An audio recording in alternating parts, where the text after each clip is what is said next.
Why men have given up on women. Let's face it, the red pill community was not built overnight. As both a woman and a psychotherapist, my journey has been humbling to say the least. The number one reason that men have given up on women and on love is solely because the gap between men and women is getting larger and larger. With women, there's the movement of, I don't need no man. And then with men, you have that movement of when women are a liability. It's just not worth it anymore.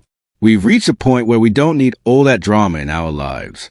Peace is more important now. I don't think men like women anymore. I don't think that men desire us women anymore, us real women. I don't think that they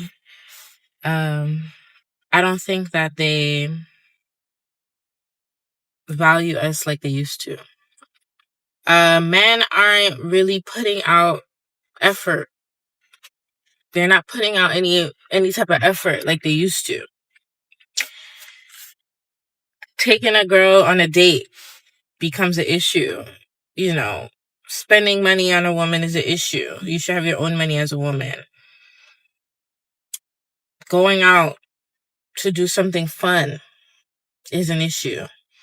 Why don't you just come over to the house and we could do something in the house? I don't know. Maybe it's because I'm from New York, but I see women all over the globe complain about what's happening with men nowadays. Is it women that's not making themselves desirable anymore?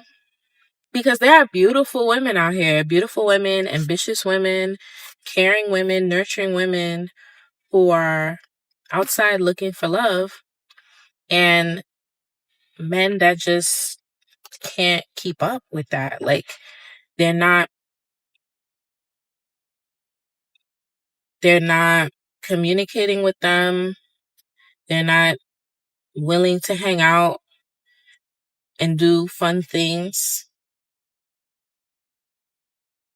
What happens to the fun in life? What happened to life being exciting and fun and,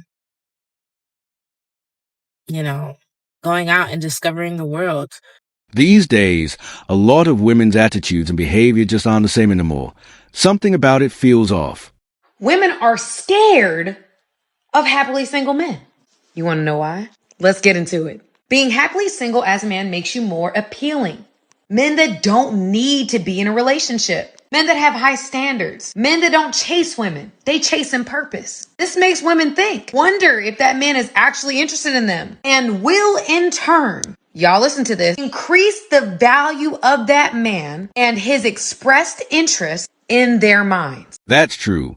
A lot of women expect men to seek validation through them. But when a man finds peace on his own, everything changes.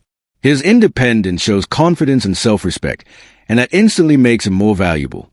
Suddenly, it's the women who start putting in the effort, wondering if they're worthy of his time and attention. It's the rude awakening that men have needed for thousands of years. I have 4 big things to say about this, but first of all, I'm not quite sure where this belief came from that if more women divorce their husbands, that these men are just going to believe that it was all their fault and they're going to grow and get better. No, there's never just fault on one side, and men know that. Second of all, most men that go through divorce end up losing a lot in the form of lost time with their children and financially through spousal support and child support. So many men just feel victimized by the court system. Thirdly, a lot of these men that get put through the ringer, they eventually build themselves back and they realize that they're a lot happier being single. It's actually a lot more peaceful for them. And fourthly and lastly, a lot of men never want to get married again or in the first place because they hear women like this talking about divorce as if it's some sort of punishment for her not being happy, as if his needs and the family's needs have nothing to do with it. And men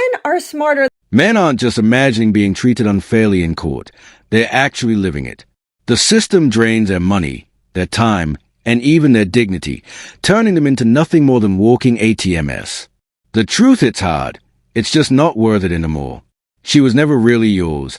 It was only your turn until she decided to cash out. If you look at the stats on who's happiest, the happiest people are single women and married men. They're the 2 happiest groups of people always. Single women and married men are the happiest. But the happiest groups of people, like not married women. Married women end up doing all the jobs and, married women aren't happier than single women. Single women are happier than married women. And married men are really happy because they get everything done for them, basically. There's no real research to support what she's saying.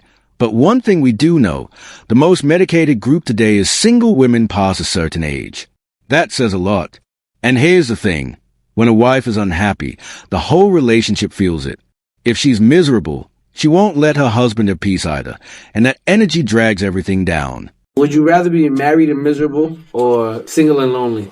Single and lonely, as long as I have my money. If you not my thought process, I cannot have you around me because you're going to fuck up my life. Can you be lonely and not miserable? You can be lonely and have a blast. 9 times out of 10, when somebody tells you they're lonely, are they happy? No. Are they happy? No. I disagree. Are they happy? I've been lonely and happy. You can be lonely and happy. You cannot be miserable and happy. It doesn't make sense. When I'm feeling lonely, it's easier for me to feel loved if I go around people I love. When I'm miserable, I could be around y'all and I'm still miserable. Keep in mind podcast. Shit, you better keep it in mind. Choosing to be alone is often the smarter choice, because living in misery affects every part of your life, even when you're surrounded by people. Loneliness can be managed with hobbies, purpose, and self-growth. You can find peace and fulfillment on your own, but you can't heal from a toxic relationship that drains your spirit. Freedom, even with a bit of solitude, still gives you hope and possibilities. Constant misery only leads to slow destruction. It's always better to be free and lonely than trapped and broken. Here is why intelligent men stay single. At work, being logical is rewarded, but that doesn't work with dating. Women want to feel emotions. This means flirting, telling stories, and making her laugh. Only when you stir her emotions can her attraction for you grow. Have you ever noticed how it's always about what she wants? Her needs, her emotions, her happiness? The man's needs barely get noticed, and when they do, they are often brushed off like they don't matter. The truth is, some women aren't in relationships for the man. They're in it for themselves. They want emotions, but not his, only their own. Do you think men are happier when they are single or in a relationship? This question comes up because I got into a bit of an argument on Facebook this week because someone had posted a very long and detailed post alluding to just that fact, that men, when they are free to pursue their own goals, see who they want, hang out with friends, and do all the things that they want to do, are actually happier than when they're in a relationship. And I agreed, because the reality is that men typically give up their goals and hopes in lieu of whatever she wants them to do. Of course, this led to a lot of arguments and a lot of hate from the women at me, which I am very much used to, which is fine. What I want to know is... Sure, a single man might deal with a messier house, but the peace that comes with it is priceless.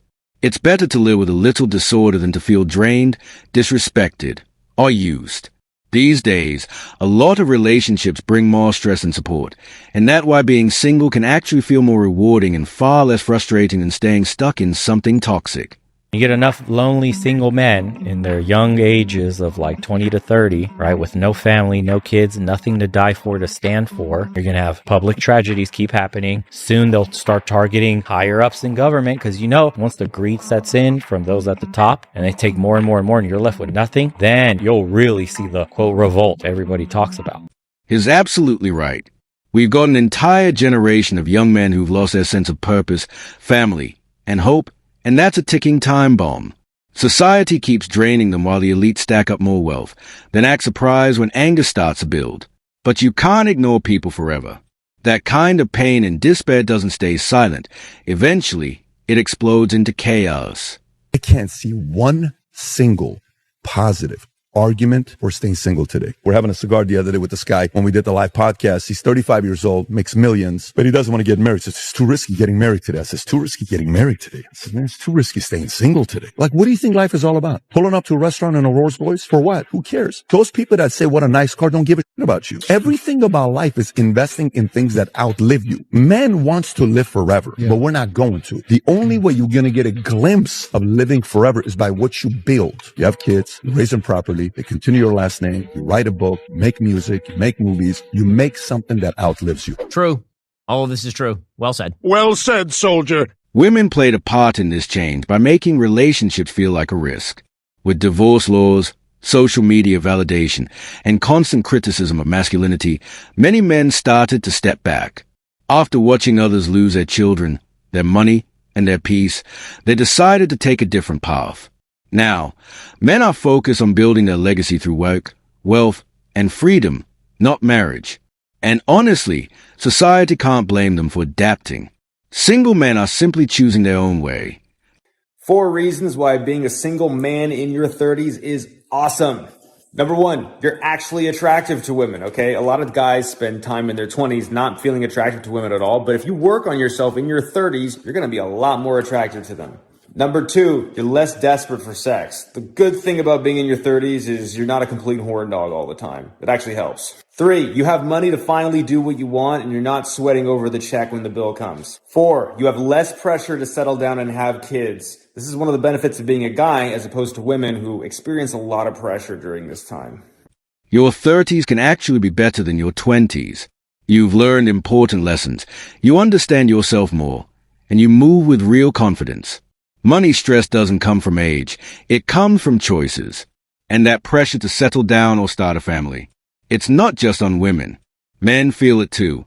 The difference is, by the time you hit your 30s, you start realizing whose expectations really matter, society's or your own. You want to know why men over 40 are staying single? I'll tell you why. Because society raised women to be wives to careers, not husbands. And now the men who were once overlooked are watching rebellion unfold and choosing peace over chaos. These ain't excuses. These are the raw, unfiltered reasons men are walking away from modern women, and many of them don't plan on looking back. You better watch this all the way through or keep wondering why that good man ain't calling you back. Let's set the record straight. This ain't about men being bitter. This ain't about men being weak. This is about men getting wise, men getting structure, and men finally realizing what marriage has turned into and what it costs when you choose a woman who ain't built for submission, peace, or purpose. And if you're one of those women thinking, well, maybe he just can't handle a strong woman, sit tight.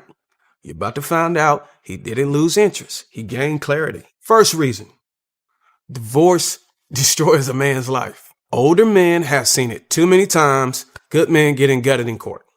He loses his house, he loses his pension, his legacy, and she walks away with half his world for bringing nothing but attitude to the table. Why would any man jump into a legal system designed to reward rebellion and punish masculinity? He didn't say anything wrong, and that includes owning up to our flaws as men, too. Well said. Brother, thanks for tuning in to Manhood.